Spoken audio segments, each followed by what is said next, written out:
Okay, Carly, you know I enjoy cookies. Me too. I know, right? What's your favorite? Chocolate chip. Me too. Right here. I love it. I allow myself a chocolate chip cookie every night. Because why Wow. wouldn't you? Right? That's okay. I would too. Exactly.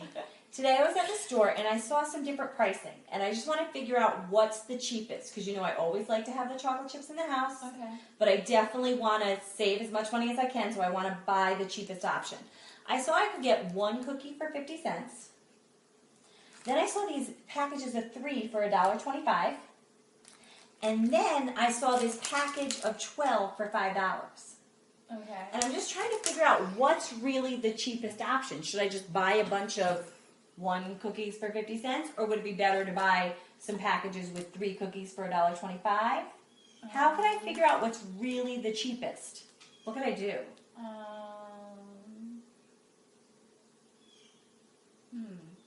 Like, is there something we could do mathematically to figure out which is actually the cheapest?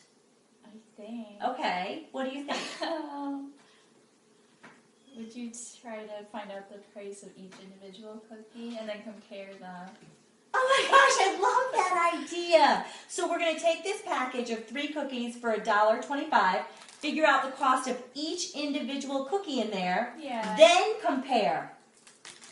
And we could do the same for this one. So I wonder, how could I find, if there was 12 cookies for $5, and I wanted to know the price for each individual cookie. What do you think we would need to do? 12 cookies is $5. How can we find the price for each individual cookie? By dividing. Maybe. All right. Thank you. Tonight's lesson is on unit rates. We're going to discuss what a unit rate is and how unit rates help us solve problems such as how fast you're going in miles per hour or what's the best buy per cookie. What I need for you to do right now, though, is go grab a calculator. So pause the video, grab a calculator, and then come on back. A rate is just a special type of ratio. It's a ratio that compares 2 different units. For example, if you're traveling 60 miles in 2 hours, that represents a rate because it involves 2 units. It involves miles and it involves hours.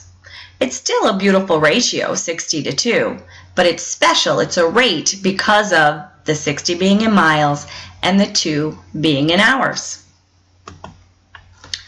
A unit rate is simply a rate whose denominator is 1.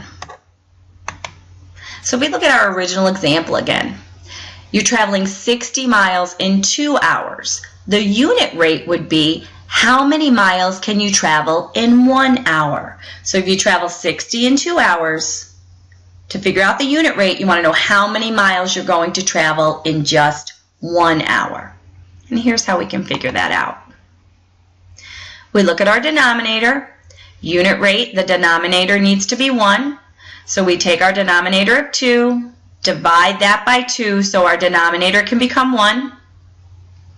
You know, if you want to create an equivalent ratio to 60 to 2, whatever you do to the denominator, you must also do to the numerator.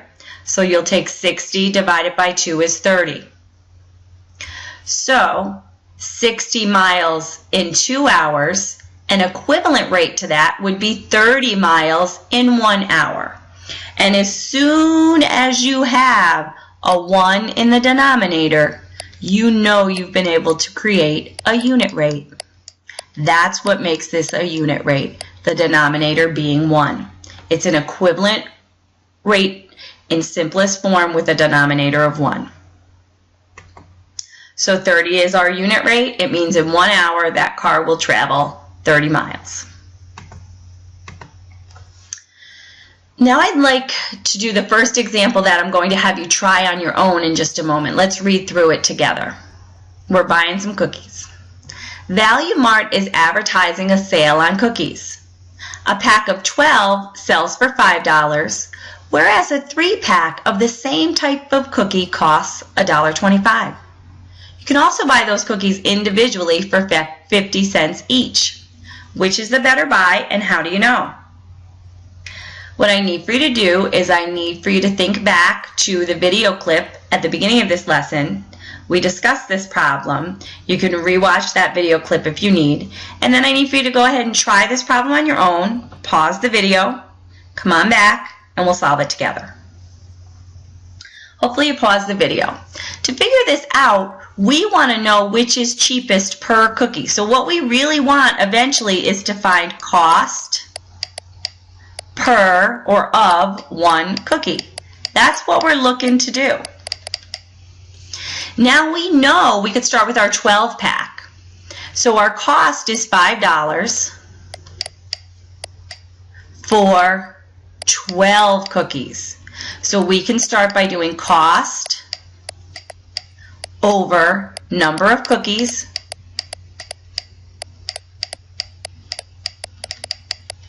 and then simplify that to figure out what it would cost for just one cookie. Well, this is just a unit rate problem. If I want to figure out, I start with 12 cookies for $5. If I want to figure out what is that cost for just one cookie, I look at my denominator and I say, okay, I'm going to take 12, divide it by 12 in the denominator, and so that the rate remains equivalent, I'm going to take my $5 and also divide that by 12. Whatever you do to the denominator, you must also do to the numerator. Here's where you're going to want your calculator. You're going to want to take 5 and divide that by 12. Oh, and you get a spectacular number. You get 0.41666 repeating. How fun. If anyone accidentally got 2.4, you put the numbers into the calculator backwards. You accidentally put the 12 in first. Make sure you put 5, then divide it by, then 12. Well, we're talking about buying cookies. You don't go to the store and they don't tell you that for an individual cookie it's 0.4166666. It's either going to be 41 cents or 42 cents. So we have to decide 0.41666, is that closer to 42 or closer to 41 cents? If you're not sure, you can always underline the place value. This is the place we want to go to. It's either going to be 41 or 42. Look to the right. If it's 5 or more, you add one more, then you kick the rest out the door. So it's actually closer to 42 cents. So the cost for one cookie in that package is 42 cents per cookie.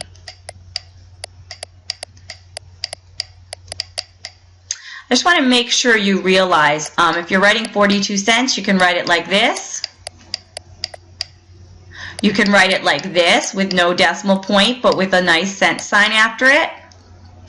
But the way you cannot write it is 0.42 with a cent sign after it.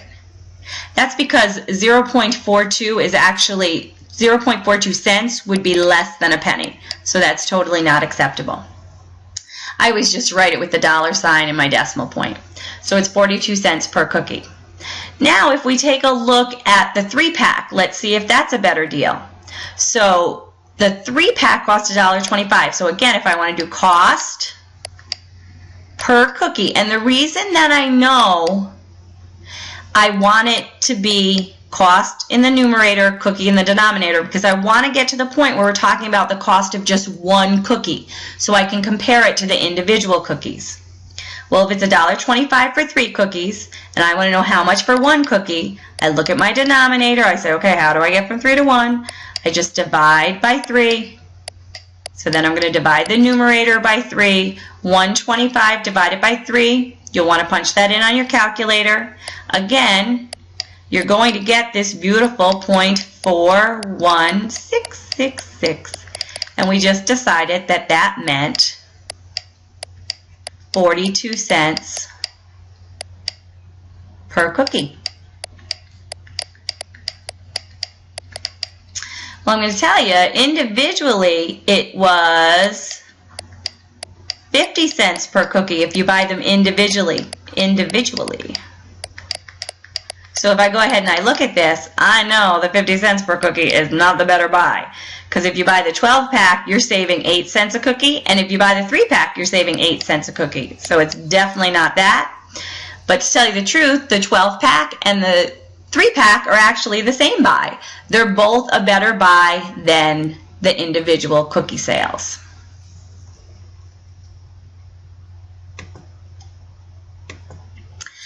The next example that I want you to go ahead and try on your own involves agendas. We have homework agendas. So in this scenario, we're going to say each year Chalmont Middle School purchases student agenda books, which Mrs. Mackin sells in the school store.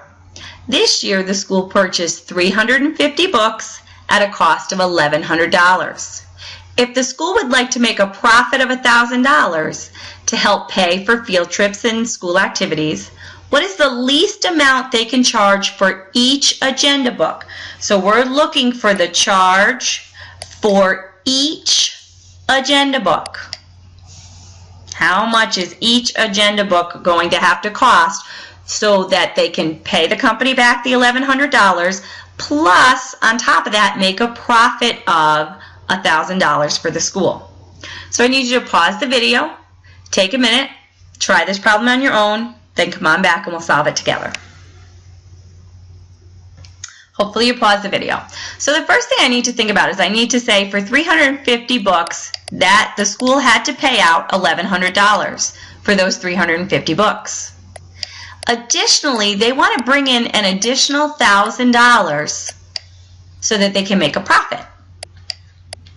So in all, those 350 books, the school needs to bring in $2,100 to have that profit. If I want to know the charge for each agenda book, as soon as it says each agenda book, I'm like, oh, this is just a unit rate problem. So now I'm going to put how much they need to charge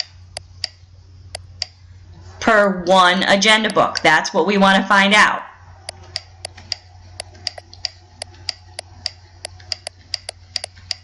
So we start with thinking about how much all 350 books need to bring in.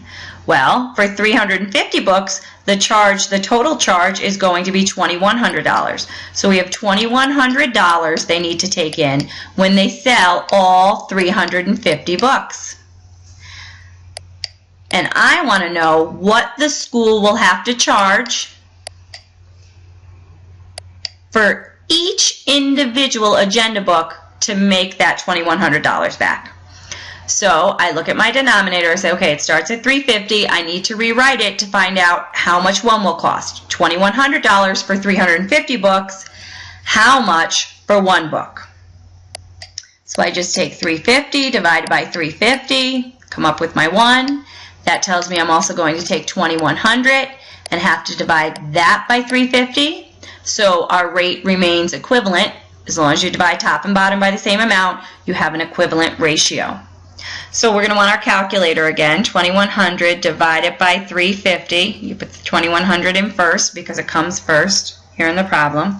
2,100 divided by 350 is $6 per agenda book. So the school is going to need to charge $6 per agenda book, or for each agenda book, in order to make that $1,000 profit.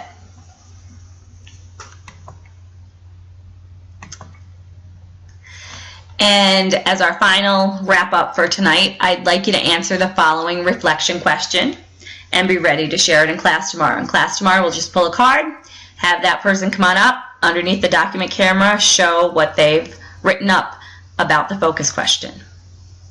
How can you identify a rate?